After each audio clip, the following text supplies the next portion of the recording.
Hey, everybody. Well, that was a long speech.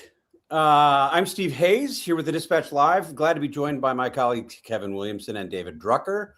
We'll soon be joined by my other colleagues, Sarah Isgur, Michael Warren, Charles Hilu, to talk about the president's rather lengthy speech. Not quite 2 hours. We had some estimates before the speech that it could go as long as 2 hours, maybe even 2.5. It was mercifully shorter than that, but it didn't feel shorter than that. We are going to keep our conversation pretty tight here, and we're going to seek to answer some big questions. What did the president say? Why did he say the things that he said? What does this mean sort of at this point in his presidency? And what does this mean with an eye toward the 2026 midterm elections? So, Kevin, let me start with you. If you look at the way the president started, he's got an approval rating stuck near his second term lows. It sounded to me like he was trying to basically reframe his presidency as the dawn of America's golden age, sometimes touting his oft imagined achievements and excoriating anyone who would question them, with particularly harsh attacks on the Democrats who are in the chamber with him. He started by describing, a reality that I have to say, to be candid about it, doesn't really exist. A roaring economy that is roaring like never before. America respected again, perhaps like never before. We're the hottest country anywhere in the world, the hottest. Kevin, do you think we're the hottest country in the world? I mean, we can look at the numbers on the economy. That's not true. What he said wasn't true. We can look at a wide variety of ways to gauge our respect in the world. I don't think that's true either. Are we the hottest? That seems to be the most subjective claim that he made. Yeah, hottest country in the world invites responses that I assume would be inappropriate for this forum, but I would say per capita, probably not. Yeah, I just stopped making notes about which of his economic stats were lies and just BS or just made up or otherwise defective. Um, I hate trendy terminology, but the gaslighting is pretty strong. Yeah. So Americans, I think, probably know that prices today are 3% higher than they were a year ago, and that whatever you say about inflation plummeting, which is not actually plummeting, as far as I can tell, CPI inflation is about the same as it was last January, um, at right around 2.4%, I guess, and then the overall inflation year over year about 2.9%, I guess, something like that. So people know this. They experience it every time they go to a Kroger or a Walmart or wherever it is they shop.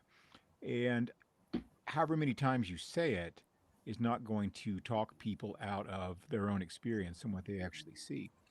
No one believes that Washington, D.C. is a city without crime. No one believes a lot of this stuff. And Trump's weird sort of habit of speaking exclusively in superlatives, this thing like nothing else has ever happened before. I kind of get the feeling that the sort of daft charm of that is wearing off for some people, and I think that persistent inflation makes it hard to be charming. I think that's his number one problem. He made a show of heaping scorn and contempt upon the word affordability and the Democrats' use of it in the Interesting political moment, I success thought. that they've had with it. But I think that is largely what's on people's minds. Now, I think Americans should be thinking about Ukraine and Iran and lots of other things, and we should be thinking about our overall fiscal picture. But I think what Americans actually are thinking about is the price of groceries and the price of a new house or an old house, and college educations and healthcare and all the other stuff they've been griping about prices of, with good reason in many cases, for a long time now. Trump's first term essentially consisted of him signing off on a very conventional big Republican tax cut and then running his mouth and doing a bunch of social media and then trying to stage a coup at the end. And I kind of suspect that his second term is going to end up turning out very much the same way, with a fairly conventional Republican tax bill, um, some pressure for additional tax cuts and various kinds of shenanigans that are tax cut adjacent, and the tariff thing coming and going, the Venezuela thing, and the other foreign engagements being sort of desultory, and not much else. We'll be left more indebted and ultimately poorer country for his lack of interest in doing anything substantive on the long-term economic and fiscal challenges our country faces. Yeah, David, I want to go back to the point that Kevin made about Trump's almost mockery of the Democrats and their use of the word affordability. I think if you sort of try to interpret what he meant to do there, I think what he was trying to say was this is a really heavily focused grouped word. And they're using this because consultants in Washington have told them that this is going to be an effective attack on Donald Trump. And as far as that goes, I think he's right? There's a reason that affordability kind of popped up out of nowhere. Zoran Mamdani used it in New York City. It's become sort of the word of the year in our political conversation. So I think the president's right as far as it goes. But then he went further and he really did sort of make fun of the idea of an affordability problem. And this is something that we've seen from the White House going back now several months, where on the one hand, the president is saying, sort of what affordability problem? And on the other, he's proposing he's proposing solutions to this supposedly imaginary problem. Did that moment, State of the Union speeches, whether they're half this length or nearly 2 hours, are really a collection of moments. And what matters, I think, especially in this day of viral clipping and social media, the moments that are likely to live on. That one struck me as a moment that would be replayed probably in the next 24, 48 hours after the speech itself, and perhaps in Democratic ads come the fall. Yeah, look, Steve, I think you're right to hone in on that, because the way the president mocks the idea of affordability and says that he's won on affordability, that fight is over, is emblematic of the problem his party has heading into the midterm elections this year. I had a very earnest conversation with a Republican congressman last year who asked me very honestly, isn't all this concern about affordability the result of a media narrative that you guys are writing about the affordability crisis, and therefore voters are concluding that there's an affordability crisis? And what I explained to him is that, actually, we didn't come up with the word. For the reporting I've done for the Dispatch going back to the beginning of the Trump administration, I began to see political advertising and discussions using the word affordability, and I actually looked into it. And what I learned is that it was really sort of a continuation of concerns voters started to have in the 2024 campaign that helped Donald Trump defeat Kamala Harris, which is that the problem isn't just inflation. It's this idea that the cost of living writ large is out of control. I'm making a good living. I should be doing pretty well, and yet I feel stretched, right? So this isn't just about voters at the lower ends of the economic ladder, but in the middle and even, some of what we consider the upper middle. And so for the president to mock this or to say this thing's over, I fix this, that's exactly what voters don't want to hear, because it's not what they're believing and what they're feeling and experiencing in their own lives. And look, when you're the incumbent, you're always in a tricky place, because if you say that there's a problem and you acknowledge it, well, then people are going to say, oh, great, what are you doing about it? If you don't acknowledge it and try to say there's no problem, people get angry at you. Right. But one of the things we've seen in polling continuously, and it's why this part of the speech, I think, is very significant, is that voters don't think Trump's focused on the right things, right? Just focus, right? Whether or not he's doing a good job or not. And they just completely disagree with him on a major issue. And affordability is not a made up word or a made up issue. And it's something, in the media, we get a lot of stuff wrong. We do a lot of things that are wrong. But this is something that we picked up on from talking to voters and talking to politicians who are responding to voters. And it's just something the president refuses to give on. And it makes him look like he's living in a Washington bubble. Well, and I think if you look back at the polling that we saw when Donald Trump was elected, look at the exit polling, look at the things that led him to be elected, I think arguably the two most important issues were immigration and the economy. And we have seen pretty significant slippage from the president in those two areas in particular. If you look back at the polls that ABC News has taken, Reuters Ipsos has taken, the president is underwater on those issues, and pretty significantly in some respects. So it's certainly not the case that this is made up or that this is something that journalists are imagining and voters are feeling. He's badly underwater on both of those issues.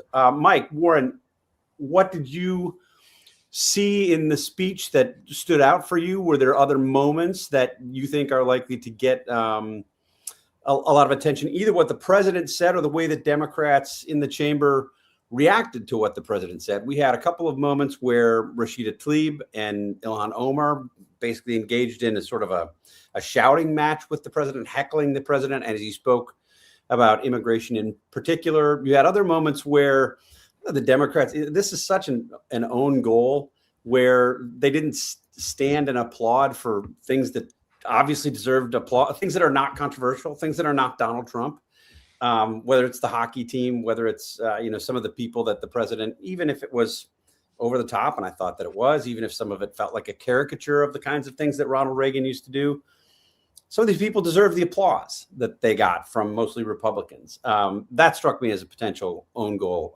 by Democrats. Yeah, I mean, this is all theater, basically, and sometimes it's really good theater. I mean, you're so cynical, Mike. I know you're too young to be that cynical. In my old age, I've gotten so cynical. Like some of the theater is really good. Like when he brought the former political prisoner from Venezuela in to sort of greet his wife. I mean, it's like Oprah. It's like a talk show. It's entertaining, and Trump, that is, sort of understands those moments. I don't know how important they are for long-term or short, or even medium or short-term political. Where our politics are going to go. It's the show that was on tonight. I would say my on the previous discussion about the economy, there were a couple of moments that just sort of made me laugh out loud. There was a point where Trump said that there were 70,000 new construction jobs. Obviously, new jobs, positive jobs, growth is better than nothing, but 70,000 new construction jobs sort of seemed like impressive sounding until you sort of think about the scope of this country. But the one that really jumped out at me was 80 million barrels of oil from Venezuela we're now getting because of our getting rid of Maduro in Venezuela. 80 million barrels of oil is, I mean, it's like a drop in the bucket. I think we would, as a country, get through 80 million barrels of oil in a week or less. But the bigger sort of takeaway I had was, a lot of times, and Trump as well, this used to apply to him. Presidents will use these opportunities to tell uplifting stories about the country, and bringing these people in to tell those uplifting stories. So-and-so was in the gallery and they did this wonderful thing. And we heard that again from the hockey players coming down and being winners, from people like the former political prisoner. But a lot of those stories were real sort of vintage Trumpian American carnage stories. Yeah. Lots of descriptions of brutal deaths, and in a way that I sort of understand why he feels he wants to sort of emphasize those stories to sell his sort of very extreme immigration enforcement mechanisms. Like, these are important because of these kinds of violent acts that some illegal immigrants take and do in this country. But it really it felt like a real downer in that way, and there was just a lot of incongruence in the sort of the state of the union is strong. Now let me tell you all of these really horrible stories. No, I immediately thought of American Carnage as you started ticking through those stories in greater detail, I think, than we're accustomed to hearing them. Charles, welcome. You were in the chamber tonight. Anything that you saw being in the chamber that might not have been obvious to those of us who are watching this on television? Any of the sort of atmospherics that you picked up? Was the contrast between Democrats sitting and Republicans standing as pronounced as it appeared to be as we watched it on television? I did hear you talk about that, Steve, a few minutes ago, and there was a contrast, but I don't think it was actually that pronounced. The biggest moment of the entire speech and the most energetic moment was when they brought the hockey team in, and actually I noticed that both sides of the aisle were going actually going crazy. I noted specifically some Democrats like Steny Hoyer was really into it. Ilhan Omar was standing and clapping and smiling. So for that part at least, and also for the parts where he gives the soldiers and the veterans the Medal of Honor or honors these other a lot of these other people. It's mostly the troops. These especially these heroes.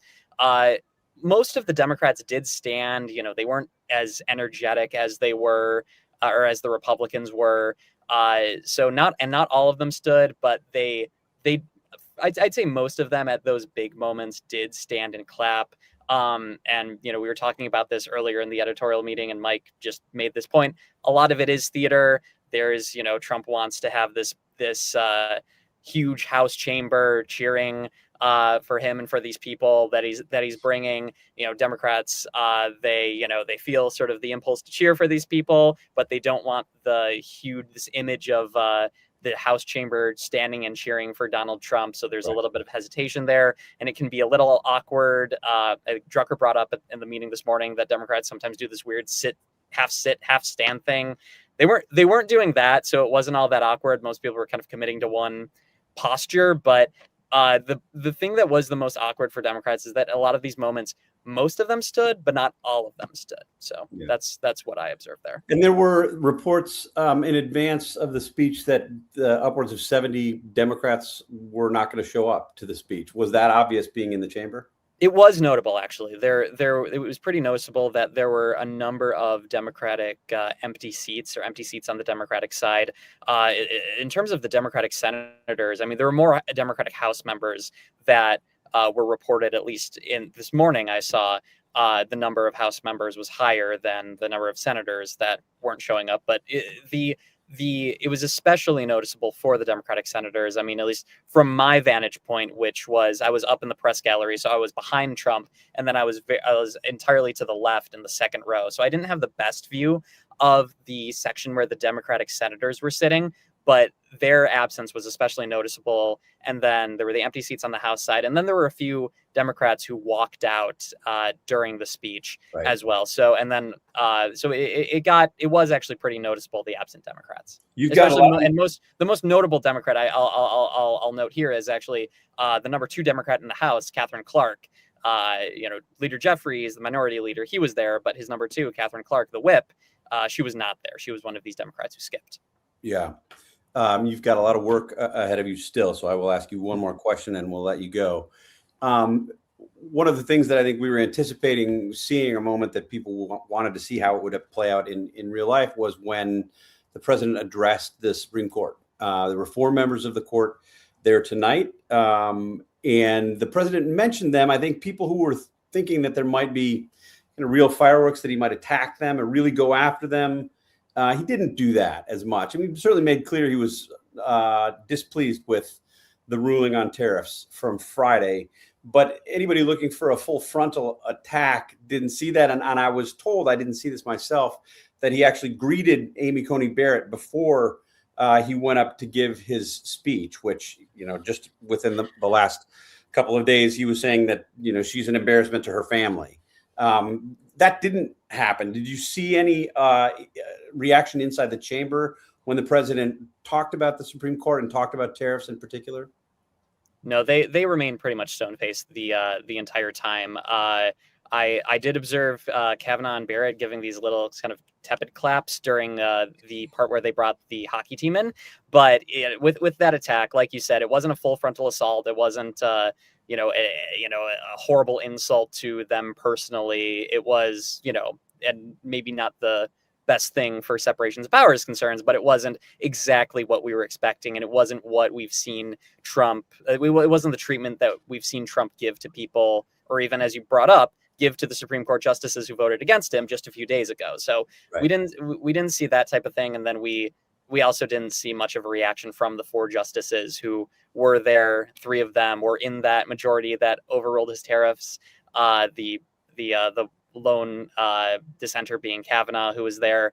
And honestly, the most noticeable thing was the fact that there were a lot of Democrats actually who clapped for that Supreme Court decision, and then someone yelled, they're right in front of you. So the reactions of the justices really wasn't that noticeable, and Trump's attack wasn't all that notable either. Right. All right, Charles, Am thanks I for joining us. misremembering, or did he decline to greet them when he was doing his opening remarks? When he was talking about the second lady, which isn't a thing, but I don't think he said, justice of the Supreme Court. I think he just kind of pretended like they weren't there. Yeah, I think you might be right. I didn't I didn't hear him say hello to the Supreme Court justices in the introduction to his speech, and then I honestly did not see. I don't remember what treatment he gave them as he was walking in. I didn't see that. Charles, go get to work. You've got a lot of work in front of you. Thanks for joining us tonight. See ya. Kevin, I want to come back to you on this question of how much this will matter. And I want to approach this in a couple different ways. If you look at Donald Trump's popularity right now, depending on the poll, I mentioned earlier, the ABC News, Washington Post, Ipsos poll, 60% of Americans disapprove of Donald Trump's job performance, 39% approve, and the strong disapproves in a variety of these polls that have been released over the past several weeks are really high, including defections. The president is seeing defections from Republicans who are frustrated with some of his policies and some of the ways that they're being executed. On the economy specifically, 57% disapprove of the president's job performance compared to only 41% who approve, to your point, Mike. And on immigration, 58% disapprove, 40% approve. That's this. I'm citing the ABC, Washington Post, Ipsos poll, similar findings in virtually every poll over the past couple of months. Is the State of the Union the kind of moment that a president can turn those around? I mean, obviously, people look at a speech like the State of the Union and they look at a midterm election and they say, this could be the moment that he sort of reframes the way that Republicans can run in advance of the 2026 elections. Does it matter? Probably not. As a writer, I always hate to emphasize this fact, but words don't really matter as much as we think they do. And not say it ain't so, Kevin. Say it ain't not so. in the way we think they do. So we're not all talking about affordability because some really clever comms guy cooked up this word. We're talking about affordability because I'm paying $16 a gallon for milk. Now, granted, I buy pretty fancy milk, but still, I think $7.99 for a half gallon times 2 comes out to just about $16. I was an English major and I dropped out, but it's right around that number, I think. By the same token, if Trump thinks he can go in and give a speech in which he says X, Y, and Z, and it's the greatest thing anyone's ever seen, and no one thought it was possible, and all this sort of stuff, that's going to really change the ground reality for people and what they see with their own eyes and experience with their own lives, and see at the end of their at the month in their own bank statements. It's just not going to work. In a sense, I think what everyone's kind of pissed off about is that the whole country feels like Manhattan right now, where everyone's like, I'm 33 years old, I make $125,000 a year, and I live in a 1-bedroom apartment, and life's not going to get any better. And it feels like I'm making enough money that my life should be different. Now, I mean, it's always sucked to be poor. And so that never really changes. That's kind of a political constant. But right now, it's feeling like a little harder to be upper middle class, I think, for people than it used to. And their expectations are just not being met. And people sort of right in the middle, right at that 50th percentile, are really getting squeezed sort of on both sides. So I don't think you can fix that with a speech. And I don't think you can fix it with a tax cut either. Republicans have figured out that they've really played out the politics of at least income tax cuts, because when you've got 52% of the population not paying any federal income taxes, there's not a lot of juice in federal income tax cuts. So you can do these, direct payments and set up little bank accounts and put your name on it and say, I didn't choose that name. I didn't choose that name. I also didn't choose this name, but it all happened to be my name, which is a little bit of protesting too much, I think. Your ability to buy people off with government money is pretty limited at this point. What people want is inflation back down at 1.5%. They want 3 or 4 or 5 strong quarters of economic growth, and real, meaning inflation adjusted wage growth that is strong for a couple of years. Right. And it's going to take a couple of years of that before people's attitudes really start to change and catch up. And we saw this, in the 80s when there was a gigantic economic boom, but it took a while for people to really appreciate that it was in effect. You saw the same thing at the end of the George H.W. Bush administration, where you had a really mild recession. And it took till almost, the beginning of Clinton's second term before people really started to figure out what a good economy they had. Yeah. Because these things don't just get communicated to people in an instantaneous kind of way, because that's not how life is lived. Have you considered pouring gasoline on your Raisin Bran in the morning? Because you could do that for about $1.50 for a half gallon. Yeah. Well, speaking of gasoline, bragging about all the oil we're getting from Venezuela. Now, maybe it's just because all my friends live in Texas. Nobody wants any oil right now. Oil is really, really cheap. If you're in Midland, Odessa, places like that, your life sucks right now because you can't make any money because oil prices are very, very low right now. It's one of the few things that's really down there. And it's one of the few areas of the economy where some people are looking for a little inflation. They would like those prices to bump up a few bucks. The last thing in the world the United States needs is a whole bunch of Venezuelan oil flooding the market and bringing those prices down even further. Yeah. David, I want to go back to you on the question of whether this matters. You think back to 2 years ago next week, March 7th of 2024, Joe Biden gave the State of the Union speech that was variously described as energetic or feisty, and it was touted as the beginning of his comeback, this kind of in-your-face response to Republicans who had said that Biden was struggling with mental acuity. He wasn't as quick as he was. He was having trouble completing sentences. And he gave this speech. And, certainly it was the case that Democrats had a plan going into the speech that if he sort of does even passably well, we're going to make a big deal of the fact that this guy just gave a speech that Republicans had said he couldn't give. And I think Republicans even joked that, the President Biden may have been on drugs, may have been taking drugs, stimulants to give the kind of speech that he did. And so he got that response. Clips were played. It paused, I would say, this growing narrative that he wasn't fit to serve a second term. But his approval rating 1 week before that speech was 40%. And on March 1st, his approval rating 1 week after that speech was 38.4%. The speech was meaningless. It didn't make any difference at all. And of course, Joe Biden was out of the presidential election less than 6 months after that point. We just got to the point where people know that this is all theater, to Mike's earlier point. And so they don't pay much attention to it, that it's so filled with the kind of BS that we saw from Joe Biden. And we saw, I would say, in spades from Donald Trump tonight.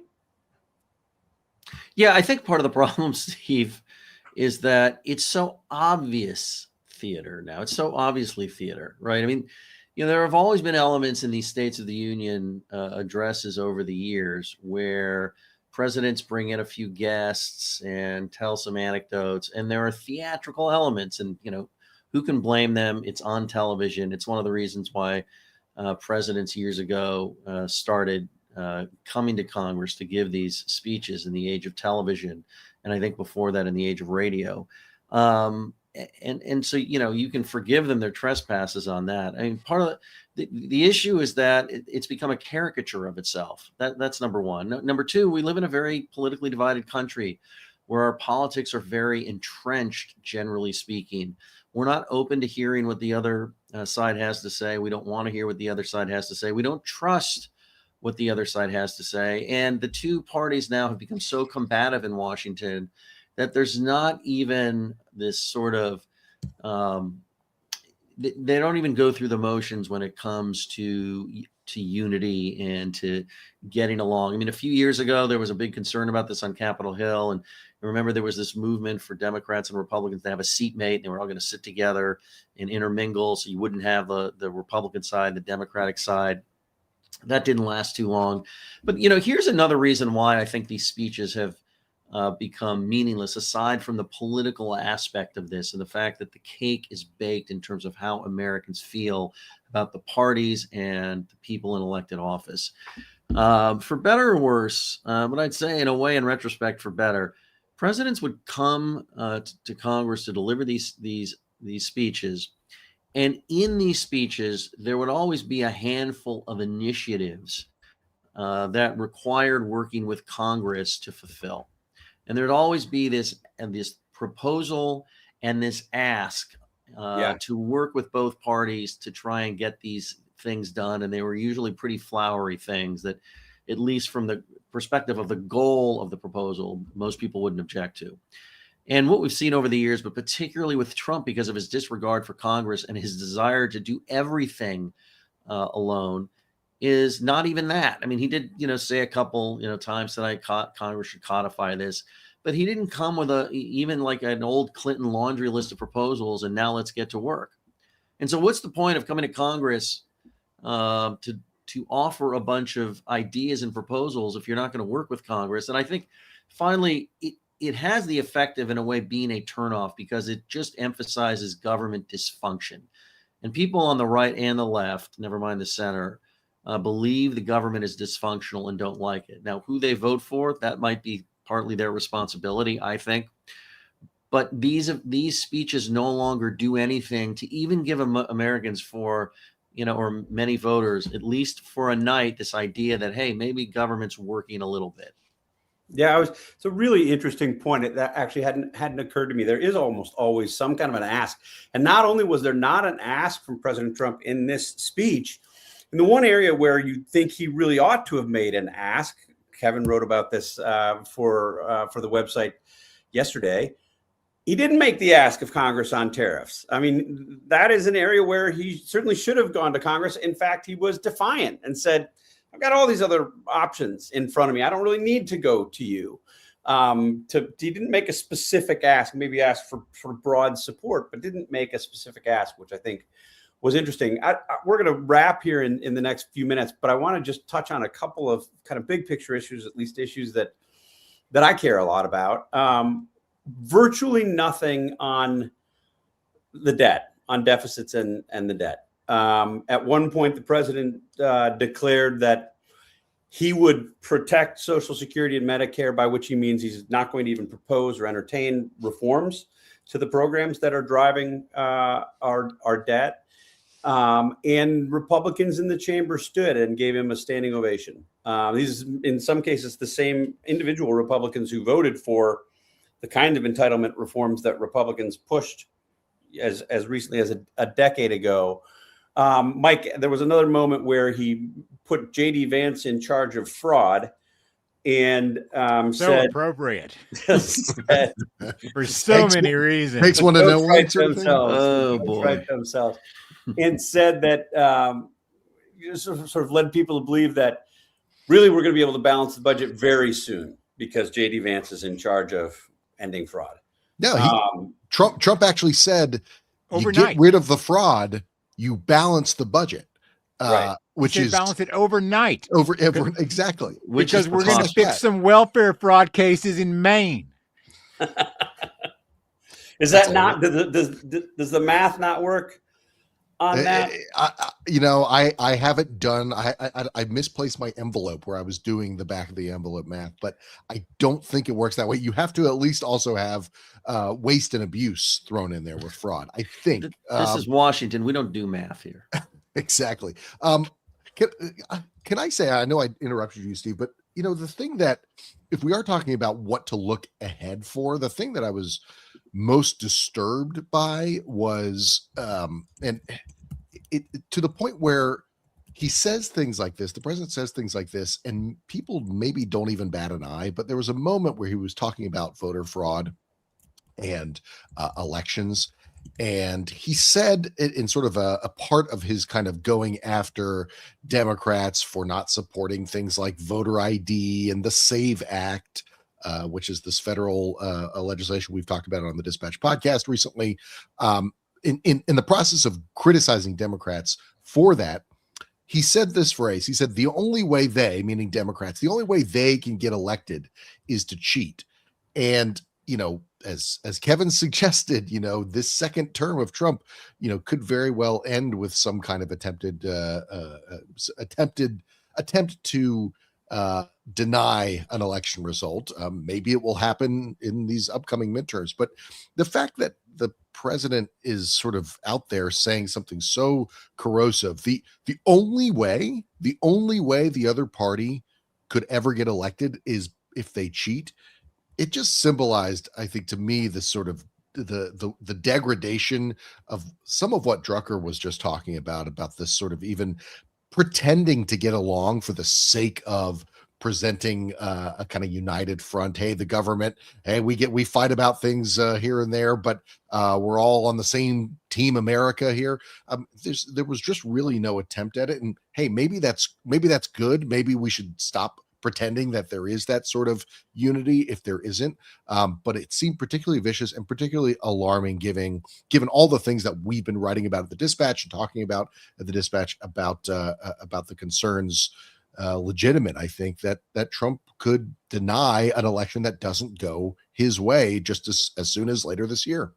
And he's making that argument specifically, I think, to energize and activate the Republican base, the Trump Republican base. I thought there were several other moments throughout the speech. In fact, I think much of the speech that was directed toward energizing the Republican base, claims that he made that were, balancing the budget overnight, that were so preposterous and were certain to be fact checked by news organizations that aren't sort of the Trump boosting variety.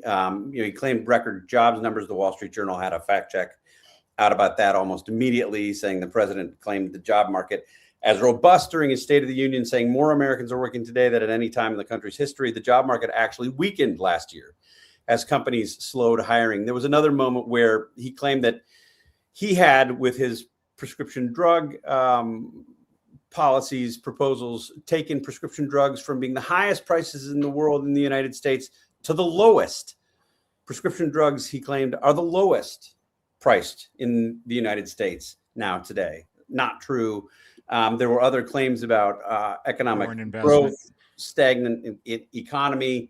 He also had a moment where it was an extended moment where he talked about banning insider trading. And he seemed to sort of plant a flag. We're not going to let members of Congress conduct or engage in insider trading any longer, and sort of positioned himself as the one who's really going to take the fight on that. It's worth noting that he pardoned a member of Congress who pled guilty to insider trading in Chris Collins, former representative from New York who received a presidential pardon. Although if you read the documents that led to his indictment and his eventual guilty plea, it was about as open and shut a case of insider trading as you can possibly imagine. Before we end, I want to spend a moment on Iran. There's been a lot of reporting. I think it's true. I think it's credible reporting that the president is actively considering serious strikes on Iran. The president talked about Iran, I would say, relatively briefly tonight. He wasn't specific. He didn't make a case, in my mind, for going to war. He laid out problems that he has with the regime. He laid out the things that I think are commonly known and understood about the Iranian regime: supporters of terrorism, massacred their own people. He put the number at 32,000 people massacred. This happened after President Trump said, if you shoot them, we'll shoot you. And the United States didn't respond. He claimed credit for stopping some additional deaths because he said that they were, he threatened to go after the regime if they hung people, and said that he deserved credit for having prevented more hanging deaths. I was really struck by the fact that we didn't really get much of an argument for what seems to be likely U.S. attacks on the Iranian regime. Mike, was there anything that he said about Iran in that context that gave any hint of what's to come or when we might expect it? I mean, why would we expect him to make a case to Congress and the American people when it's very clear he doesn't know what he's going to do? He doesn't have he doesn't have the conviction at the moment. I agree with you on that reporting. I mean, I think it's pretty credible that he's weighing it. He's trying to decide, but I mean, how do you make an argument? This is what we're going to do, and this is why we're going to do it, when he still hasn't made that decision himself, or even feels any, I think, confidence in it. So, I mean, I could have missed. I guess I could have missed it was something about like 30 seconds of the speech that he discussed Iran, maybe a little bit longer. I was frankly shocked that he spent so little time on it, and so much time, frankly, on things like the American hockey team, which I should say I'm so happy we won, but it seems like the pending war, possible war with Iran is a little more important. I would think it is. Thank you all for joining us. We've been going live for 40 minutes now. We are going to stop here so as to not go as long as Donald Trump went in his speech, in our analysis of the speech. Thank you, David, Kevin, Mike. Thank you for joining us. To Dispatch members, we appreciate your support. We're glad to have you. Thanks for paying our bills and allowing us to reinvest in the important journalism that we're doing on a daily basis. And for those of you who are not yet Dispatch members, please go to thedispatch.com/join and consider signing up. Thanks all. Have a good night.